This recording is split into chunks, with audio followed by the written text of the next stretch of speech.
En termes de tendance, les violences basées sur le genre portent en grande majorité des visages féminins. De l'année 2019 au premier trimestre de l'année 2023, nous avons 78 233 cas de violences basées sur le genre, donc toutes violences confondues.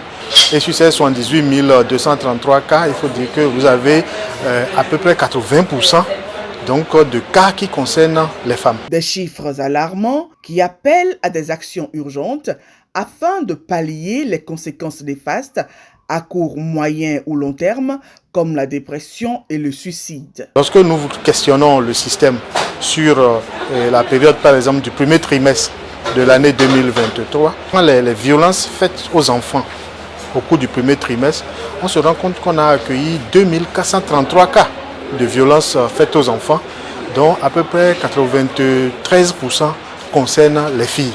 La même chose, la même tendance est observée pour les plus de 18 ans.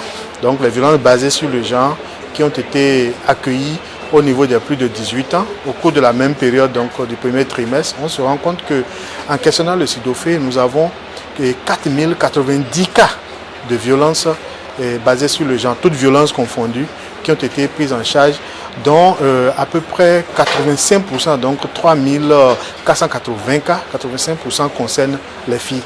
La campagne Compter pour toutes, dont le lancement officiel s'est déroulé au siège du réseau Filles en Action, n'est pas une de plus. Compter parce que, en tant que femmes, nous devons nous soutenir et nous comptons les unes pour les autres. Compter parce que ça devient essentiel de nommer le verbe compter en faisant référence aux statistiques, aux évidences, aux données. Au contraire, sa raison d'être consiste en la collecte de données quantitatives et qualitatives, également des histoires cachées derrière ces violences. Et plusieurs pays africains sont concernés. Sont impliqués dans la campagne 8 pays. Nous avons le Bénin, le Niger, le Burkina Faso, le Sénégal, la Côte d'Ivoire, la Guinée, le Mali et la Mauritanie. La campagne est partie de l'Agora féministe que nous avons organisée en 2022 à Niamey, où les militantes féministes de la région Afrique de l'Ouest francophone se sont réunies pour parler des questions qui touchent aux filles et aux femmes dans la région et aussi identifier les enjeux prioritaires dans la région. Et comme enjeu, nous avons identifié l'accélération de la lutte contre les violences sexistes et sexuelles. Après l'Agora, nous avons fait un atelier d'incubation pour réfléchir ensemble afin d'identifier les priorités sur lesquelles nous allons mener des actions collectives.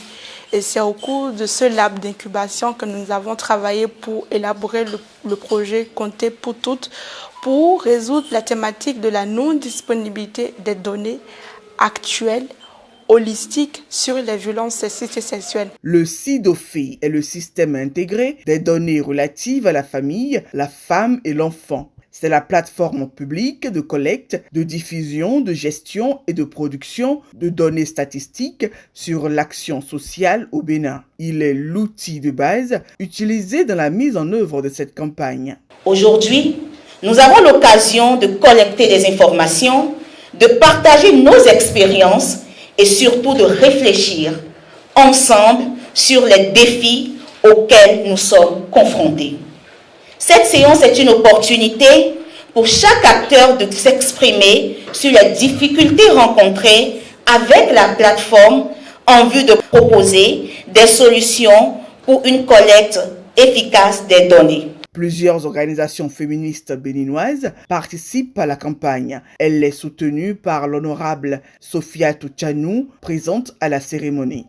On a eu des chiffres ce matin qui dépassent l'entendement. Comment pouvez-vous comprendre que dans l'Atlantique, ou même le littoral, sous notre nez, dans notre grande ville, il y a un taux vraiment avancé, poussé de violence basée sur le genre. C'est inconcevable. De ma position de parlementaire ou bien de législateur, ce qui me reste à faire, c'est de poser des questions au gouvernement pour que j'ai des chiffres et savoir poser certaines questions pour comprendre quelles dispositions nous prenons.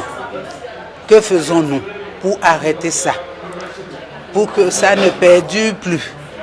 Que faisons-nous pour que tous les enfants du Bénin, filles comme garçons, soient égaux, comme l'a dit l'article 26 de notre Constitution. Plusieurs actions sont déjà menées dans le cadre de cette initiative qui, à terme, permettra d'avoir les statistiques réelles, détaillées et catégorisées lorsqu'on parle de VBG ou de violences sexistes et sexuelles au Bénin.